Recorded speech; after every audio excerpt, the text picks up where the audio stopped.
Speak for yourself, host from Kansas City. I just had Andy Reid on. I imagine they had some losses on the defensive side. I still think they'll win their division. I still think they're the number 2 team in the AFC. Where do you land with the number Chiefs? 2 team? You have the Patriots number 1. Is that what you're saying? I think New England's younger, more physical, and deeper this year. Yeah. Look, the Chiefs have made some interesting additions to their defense. They've lost some guys, but I think adding Frank Clark, going to that 4-3 defense, adding Tyrann Mathieu, those are interesting additions. I want to see it play out. I think Patrick Mahomes is going to be even better this year. Not saying his numbers are going to be better, but Right. I think he's going to be more efficient and better. And I'm not sure his numbers are going to back up. I think he and Andy Reid are the Don Coryell and Dan Fouts of this era. I completely agree. By the way, the best signing of the offseason nobody talked about was Frank Clark, next to Chris Jones, is probably the best tandem in the league inside compared to Philadelphia. So Frank Clark was unblockable in Seattle. And by the way, the big loss for Seattle this offseason is Frank Clark. I don't think they'll replace him. Andrew Luck's retirement, I defended him, didn't love the timing. What say you? Yeah, I don't have a problem with his retirement. There is an opportunity. If people want to be critical of him, I don't have a problem with that. I will say this, though. I do think, particularly if he doesn't come back, his career is disappointing. And I think if you talk to people in Indianapolis, he's an odd dude. He was not a great leader. And I think the people that say and question, like, his passion for the game, is it at the same level as a Peyton Manning or Tom Brady or Ray Lewis? I think that's fair criticism. I think that's why, and again, I got no problem with him walking away. But if he loved the game the way that some of the other guys do, I don't think he would have walked away. No, people said this about Jay Cutler. They were like, Jay Cutler's really smart, sometimes too smart. You know, it's hard to relate to people if you are like Aaron Rodgers sometimes. I think Aaron is tough on coaches because Aaron's smarter than most of his coaches. And I think Andrew Luck, everybody has blamed everybody else, and I love Luck. He's my favorite college quarterback I've ever seen. But in the first couple of years, he was not great at getting down and getting rid of the ball. He's smart enough to know his offensive line. Some of those hits were just not necessary hits, and I think some of that is, listen, I got a bad O-line, get down. He didn't, and I think over time, Frank Reich came in and said, fella, just throw the ball away. Don't extend every play. Zeke holdout. Running backs. I don't know, this Tony Pollard guy, Whitlock. No. He looks very good to me. And I don't care how good he looks. He's not Ezekiel Elliott. There are a handful of NFL running backs who are difference makers and are unique from everybody else in the league. I think Zeke is one of those guys. I don't think it's fair to compare him to Todd Gurley and say, Todd Gurley came into the NFL with knee problems.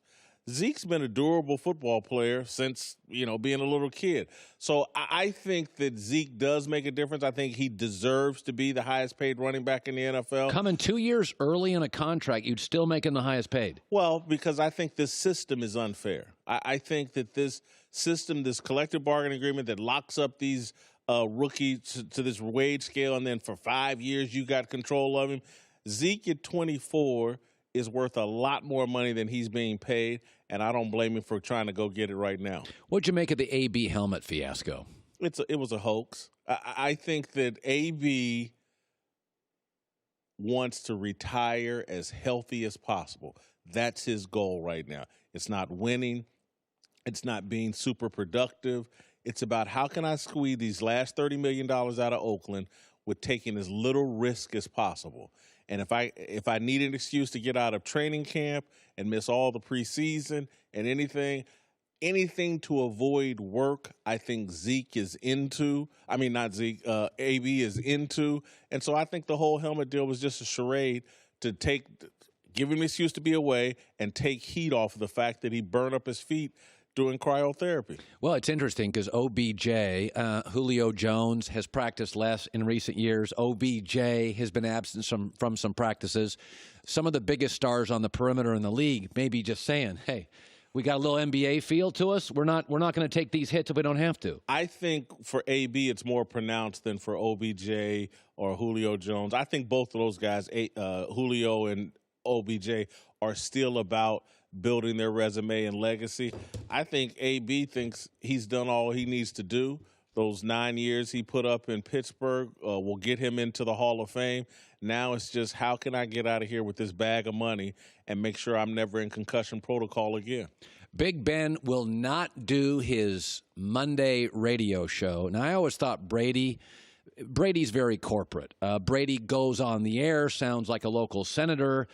Ben can be a little more passive-aggressive like Aaron Rodgers. You put him on a radio, ask him a question, and he can go sideways.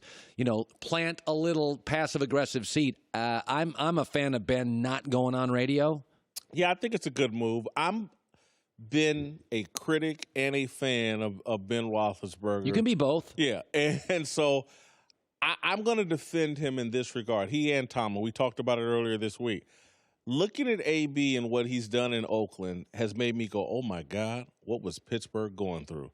Because all we're dealing with is the stuff we hear about. Just imagine all the things we don't hear about.